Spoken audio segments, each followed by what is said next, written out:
Jangan main tali. Bilang jangan main tali bersenjata. Pegang saja. This is Napason Ati Mimin. Since birth, he has been raised by the West Papuan National Liberation Army, referred to as the TPNPB.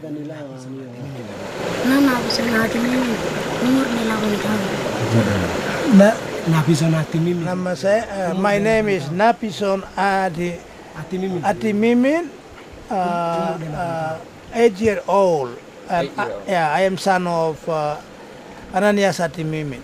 So Ananias' son comes with him on fights. Yes.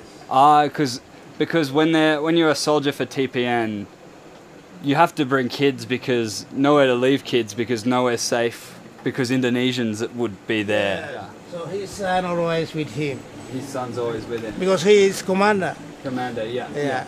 If Indonesia can use intelligence system, local people, spy, then they can kill child anytime.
This is the world Napason was born into, and if he is to survive, one day he will use the gun that he is holding. His future will most likely mirror the life of his father, Commander Ananias Ati Mimin of the Bintang Timor TPN, continuing the defence of the land of his ancestors against Indonesian military expansion. Could you ask my friend next to him in the dark blue shirt what his name is? Okay. And age? Nama dan umur. Nama Danus Dungkimin. Tanus Tunggi Mimi. Tanus Tunggi Mimi. Siapa yang Tunggi? And how old is he? Berapa umur Anda? 9-year-old. Can you ask, have they shot gun before? Kamu biasa pegang senjata sebelumnya di sana? Senjata dengan bapak pegang senjata jalan? These children are born in the jungle. They are hunted from their day of birth. Some are the sons of commanders, some are orphans, their parents killed or jailed by Indonesian security forces. Dia bilang dari Bapak Panglima, Bapak Wakil juga lahir di markas, Panglima lahir di markas, Wakil juga lahir di markas, demikian saya pun, anak-anak pun lahir di markas. Jadi ini budaya kami begitu, perang budaya kami. Jadi kami tetap lawan begitu. Tapi kami tidak tahu sistem Indonesia begitu. The highlands of West Papua, the last frontier for industrial society, a frontier which the Indonesian military has been slowly penetrating for 50 years. Many West Papuans' first contact with the outside world only came through Indonesian military campaigns. Papuans fought back. At first, with little more than spears, clubs and bows and arrows, the OPM, or Free Papua Movement, formed. It is the broader movement in which their armed wing, the TPN, now falls under. Yet far from a centralised army, the TPN is a loosely connected structure comprising different tribes, clans and families in West Papua who are united under the concept to fight Indonesia for independence, to keep their customary land and continue to survive. This is not a normal conflict. It is a frontier war. It is all the military power of the fourth most populous state on earth against tribes.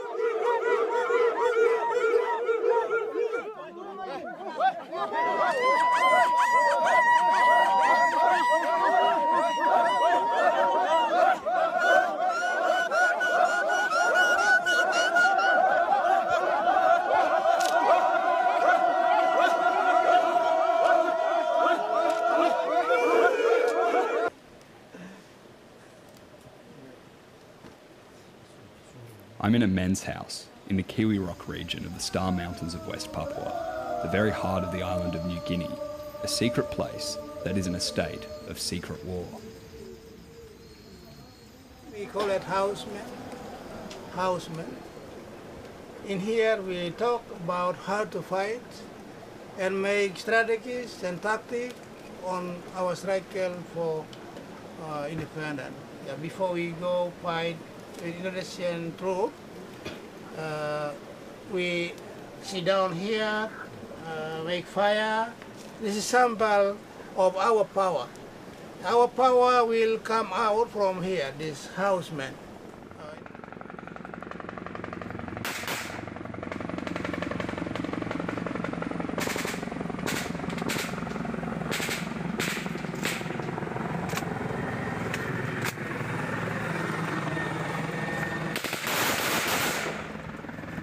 In 2021, Indonesia launched a vicious military campaign here, burning over 100 homes, firing rockets from helicopters, and dropping mortars from AI drones. Hundreds died, thousands fled into the mountain jungle. We've previously released a documentary on those bombings. This film is a supplementary piece to that documentary, examining a specific side effect from Indonesia's long-used tactic of indiscriminately targeting entire West Papuan villages. Tentu saja, drone ini sangat membantu dalam misi yang diemban oleh TNI maupun BRIMOB untuk mengamankan daerah dan memburu OPM di Papua. Oke, anak-anak yang di depan ini, orang tua mereka, perjuangan OPM pertama di Kiwirok, 43 orang dibunuh oleh TNI Polri di distrik Kiwirok. Jadi mereka punya anak-anak ada di sini. The three high-ranking TPN commanders, Lamek Taplo, Enos Awolmabin, and Ananias Atimimin survived the attack and the famine that followed. Ananias Atimimin. Despite the severity of the attack, there was essentially no foreign media coverage of it, let alone the aftermath. These pigs, killed and cooked in celebration of a TPN meeting in the presence of visitors, would be the most food many of these people have had in years. It's bizarre. My colleague Kirsten and I are the only journalists that have come here and interviewed these TPN commanders. There has been basically no press follow-up since the initial vague reports in October 2021 of mortars being dropped on villages. Reports that were denied by both the Indonesian and Australian government, with those denials barely questioned by the media. The foreign press have rarely shown any interest in investigating Indonesia's bombings in West Papua.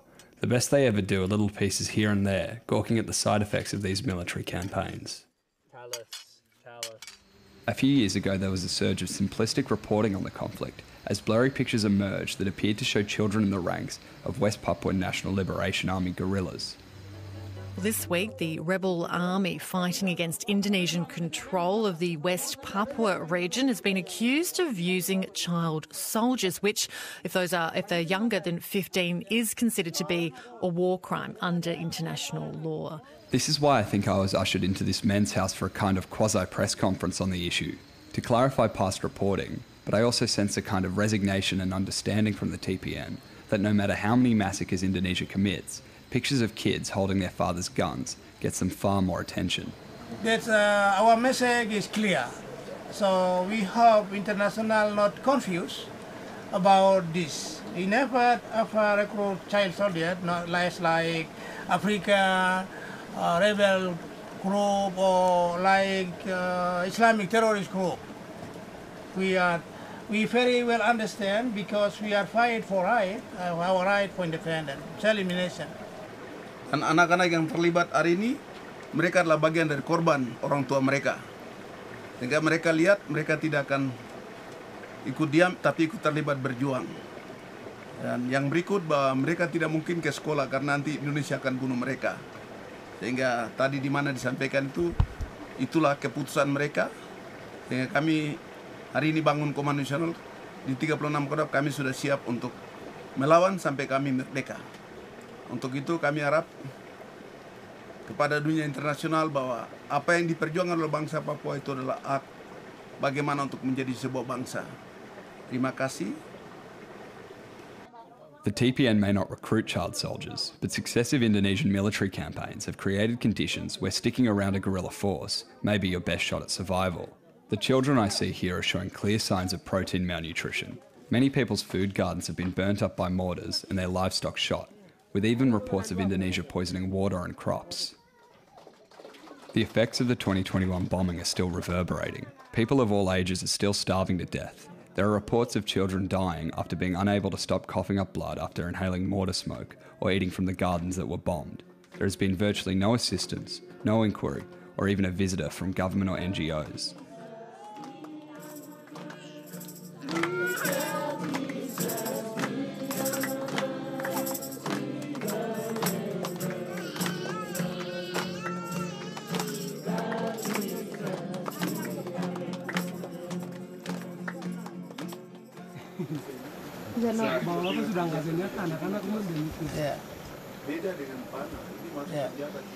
Still, this press conference is somewhat bewildering. Did he go out and fight?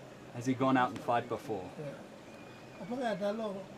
Ikut pergi ternyata waktu perang tu ikut pergi untuk patroli atau mau lawan tentara. I don't believe that all the kids here, or in the pictures circulated a few years ago, are actual soldiers. The older teenagers may be, but the youngest, I believe, have been handed guns for the camera, to make a point. Pada saat bapak-bapak pergi mau perang, saya pegang bucur. Pegang bucur dan saya juga bergabung tidak mengenal senjata. That point being, Indonesia does not discriminate. Gun or bow, every boy will be trained to defend themselves eventually, to continue in the tradition of their ancestors. Don't tell the TPN how to survive. All was Papua nationally PSME soldier go fight. I join. Even I hold my bow around, I float them. Yeah. So, but have all these kids been in battle, been in fights? Yeah. They're gone to, have these kids, for example, some of them, have they been in the Oksibel attacks with Ananias, like last year? Were they there? Yeah. They were there. Biasanya anak-anak ini seperti Ananias dengan pasukan pergi serang itu. Apakah ada anak-anak muda ini? Mereka ini ada yang ikut? Ya, ini sudah. Yang ikut perang ini, mereka ini. Karena demi bangsa dan negara. Those kids is always with us. To correctly interpret that answer, you have to understand a bit about the TPN. Because despite the Army Greens, the TPN functions a lot less like a guerrilla army and a lot more like a tribal community defence effort. There is little distinction between combatant and the general population in the Star Mountains. The struggle to survive in the face of increasing Indonesian aggression is a struggle shared by men, women and children. Indonesian rockets didn't distinguish between man and child, so to the TPN, it is not only their ancient tradition, but common sense to give the boys here bows and arrows, especially if they're living with some of the most targeted men in Indonesia. Name Kison Tablo. Kison Tablo. And how old is Kison? Umur berapa? 12. 12 years old. 12 years old. Yeah. And same story as Kison. Kison is a fighter as well. Ya, dia bilang cerita kamu sama, kamu juga biasa pergi perang, pegang panah. No. Yeah. Yes. Yeah. Sonny is 15 years old. He is one of the boys here that has actually graduated from bow to gun. Nyati na yambula do, ma nakaling Belgia umabali naka Papua Merdeka bile do Merdeka heo di. Bapalawa yambul tadi mane di betaya uma na tena yambulo na pinong daklo na do uma Papua Merdeka bile no ando Merdeka heo di na ning bela uma bali ba uma haluka ya na bapalaw ta wan ko to bali anu kay tumata di uno ko ni do na bapalaw ta beta e bona uma siap heo ko di na ka uma ta bilen ti bone do Papua Merdeka heo ni do na se bibeng de be makabo kaba bentu na makaba nuwait to nga na nuwait kaba tinayam bura do nakaling Belgia mabali naka babalaw ta bilin wando ko tiba kaba nuwait ta olme bilin wando Papua Merdeka heo ni do mama. Oke, baik, saya saya terjemahan dari anak-anak kami, generasi. Dia jelaskan bahwa kami bukan anak-anak kecil. Yang sekarang kami pegang senjata bukan anak-anak kecil lagi. Under 18s fighting in Papua is not a new phenomenon. Highland Papua has an ancient warrior culture with a strong tradition of ritual warfare. Training for this ritual war generally began at a young age. When Indonesia began their highland bombing campaigns in the 1970s, the wars in Papua became far less ritual and a lot bloodier. In the years since, many Papuan tribes have continued to hold on to their war traditions, yet now with a focus on an outside enemy. Ramek sudah bergabung di TPR waktu Anda masih anak-anak? Ya, memang. Saya masih kecil, umur 3 tahun saya sudah keluar. All the commanders here began their fight as children, their lives upended by various Indonesian military campaigns.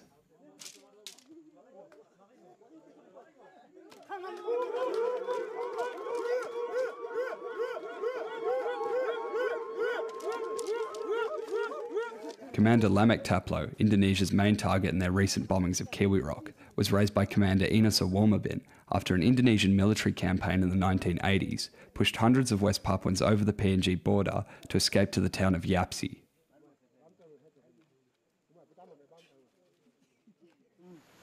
Wakumta, tolemata, penateta, Indonesia ta himinonit na kaba, na 43 kaba nukaita. Oh, kid, like Ninambit. And yeah, we took him to, because his father also part of OPM member. Oh, so Ines was there. Yeah, when Enos Lamek was there. young. And so Ines is like a father to Lamek. Yes, Right. of course. So they both fled to Yapsi area Yeah, after the military operation in the 80s. Yeah. Oke, pada saat terbentuk OPM di Kiwiro dan waktu itu operasi militer bukan sedikit, begitu luar biasa mereka operasi tumpas begitu. Itu mereka tidak pandang bulu. Entah ini mama, anak, bapak, tidak. Yang penting Indonesia lihat kami rambut besar, jenggot panjang. Itu namanya OPM, tembak. Akhirnya Bapak Enos, rombongan Enos, termasuk Daniel Oktiben, mereka ketakutan, tidak tenang, tinggal di Kiwirok, maka terpaksa keluar dari Kiwirok, ambil tempat di Sibik. Jadi yang membawa saya keluar itu termasuk bapak ini dan juga Ananias Atiminin, termasuk dia orang tua juga sudah bergabung masuk di Sibik begitu. Jadi kita tampung di situ dan berjuang di situ. It's a cycle that will continue to repeat itself as long as Indonesia continues its expanse into these mountains. Highland Papuans being violently displaced, then being taught how to fight as they come of age by the surviving members of the older generation who had faced similar military campaigns earlier. But each cycle claims its victims. Lamek Taplo's own son, Bilon, died in the aftermath of the Kiwi Rock bombings.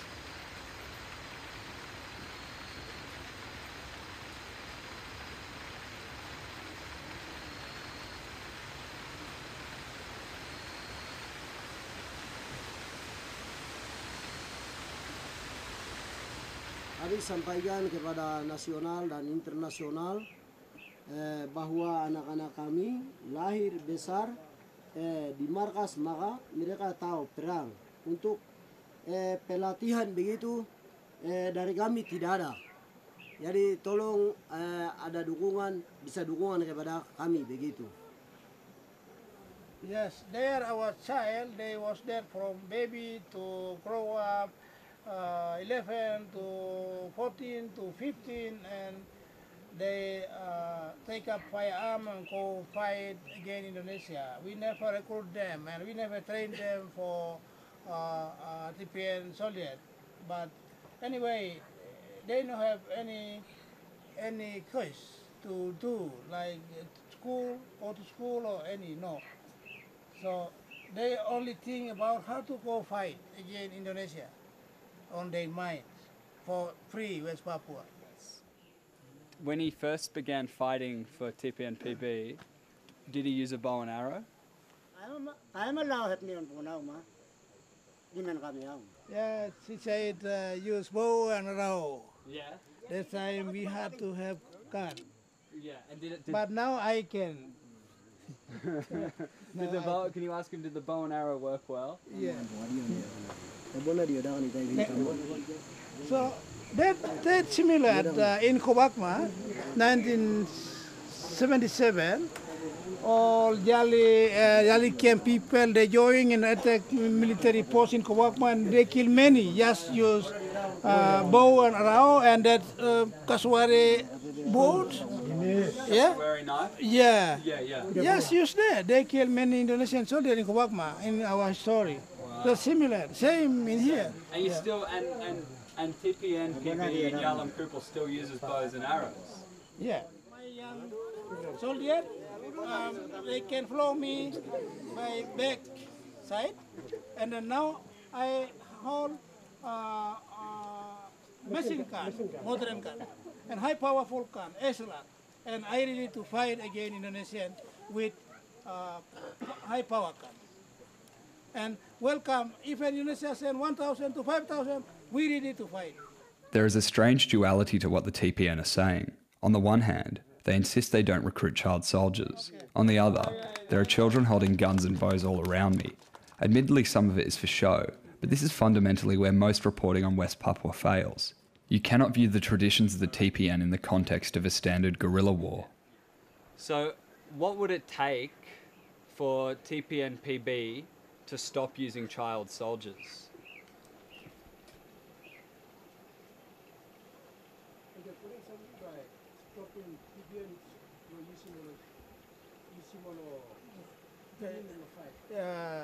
We never use child soldier. So we confuse with international law. So international law for another nation, not for West Papua, because we have custom. Our children from age 4 we send to main house, and they educated them for go to fight from our ancestor, from grandfather to us. This is regeneration life in here for last 3,000 years ago. So United Nations must make new law for us. We don't want to follow international law on this issue. Okay, but so it's customary for children to fight in West Papua, well, to join the men's house at a young age. But the only reason... 4 years. 4 years. But I can imagine before Indonesia came, they didn't have guns, did they? They weren't fighting in... The reason they've got guns is because they don't want Indonesia here, right? Yes, So, but, yes, but we all of from Highland man people from child already advised and educated our ancestor and grandfather's blood transferred to us. So automatically will continue come fighters. That's correct. The TPN are not choosing to bring children into this war. They are not choosing to be hunted by Indonesia. These are tribal societies forced to defend themselves with whatever means. For thousands of years, the people of the Star Mountains were unknown to the outside world. Around 60 years ago, the grandparents of these children here had first contact. And just 2 or 3 generations later, with the world still barely knowing of them, Indonesia's bombs might bring their last contact. Di depan kami yang sekarang mereka ada pegang senjata dan siap untuk di media bahwa ini bukan anak-anak kecil lewat hukum perang humaniter. Ini adalah orang tua dari kami terbentuk OPM sampai hari ini. Dari kami Tiakodap juga bahwa ini bukan anak-anak kecil yang pegang senjata, tapi siap lawan untuk Indonesia, untuk kebebasan bangsa West Papua Barat. Siap? Siap? Siap? Siap lawan? Siap lawan? Siap lawan? Siap lawan? Siap lawan? Siap merdeka?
Thank you so much for watching the follow-up from our first video about the Star Mountains. And yeah. Yeah, well, yeah, we like the first video. We don't want it to just be like kind of, I don't know, like just tragedy. So there is still a fundraiser from PNG Trust. We already raised 30 grand from it from the first video, which is really, really good. So PNG Trust are already working to bring in food, medicine, literacy training, and a doctor to the Star Mountains. So the more they get, the more stuff they can bring into the Star Mountains, because that's how money and economics works. We'll do a documentary on that eventually, explaining the mysteries of commerce. But if you want to help out, it would be really, it goes far. They're really good and like, you know, it's the only organization that can do this type of work. So click the donate button, go do it now. We'll wait. And then when you're back, we'll tell you to buy something else. You done it? Okay. And we also have shirts available that are being worn here. Designer shirts. Designed by Kirsten Felice. Very expensive because they are designer. But they've also been spotted on many celebrities, including Alexa Vulovic of Boy Boy, who's kind of like, I hear he's bringing back indie sleeves. I hear that's his, like, he's the guy, not the Dare or whoever, it's Alexa Vulovic, and it's because he's wearing Paradise Broadcasting shirts, which are expensive because they are made in America on LA apparel, which is indie sleeves, I hear. Very kind of it girl, it guy clothing. Cool shit. So if you have a bit more money to spare after donating to our first PNG Trust fundraiser, then you can also buy a shirt. But that's if you're a bad person. If you're a good person, you'll just put all the money into the fundraiser. But if you're if you're nasty, you'll buy a shirt, because they are very expensive. But it will go to making more docos. So if you want to do that as well. Yeah. Thanks so much for watching. Advertisers. Yeah, thank you for watching. Probably not great optics laughing after a video like that, but thank you for watching. Thank you.